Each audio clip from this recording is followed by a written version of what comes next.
ધોરાજી તાલુકાનું આ પીપળિયા ગામ છે, બરાબર. હું પ્રવીણભાઈ ભોજાભાઈ દાફડા બોલું છું.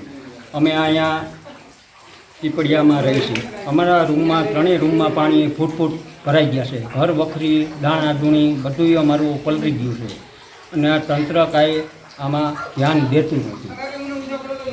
કેવી નુકસાની આવી જતી? નુકસાની અમારે બહુ આવી છે. શું બગડી ગયું છે? અનાજ બધું કોઠરીઓ ભરી હતી, બધું પલળી ગયું. ઘર વખરી, ગોદડા ગાભા, રૂમમાં બધું હવે કેટલા ક્યાં મૂકી આવે? આપણી પાસે હું સગવડ હોય? અમારા છોકરા નાના અમે બીજાના ઘરે મૂકી આવ્યા. અમારે અટાડે કાંઈ રંધાય એવી પોઝિશન નથી.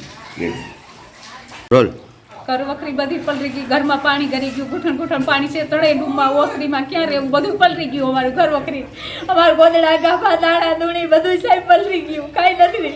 મારા છોકરા અમે બધા હેરાન થઈ, બધું પલરી ગયું. શું કરવું હવે?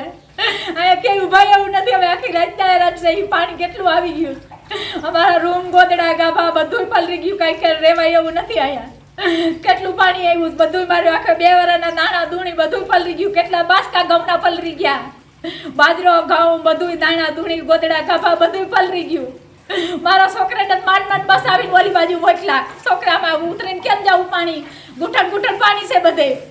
અને હું અહીં એકલી હતી, હું ઉપર ચડી ગઈ હતી. મારે કેમ જવું, ક્યાં જઈ? મારું બધું પલરી ગયું. ઘર આખું ઘૂંટણ પાણી છે, ક્યાંય રહેવાય એવું નથી. મારે ક્યાં જવું હવે? બધું પલરી ગયું. અમે હા ક્યાં જવું? બધું પલરી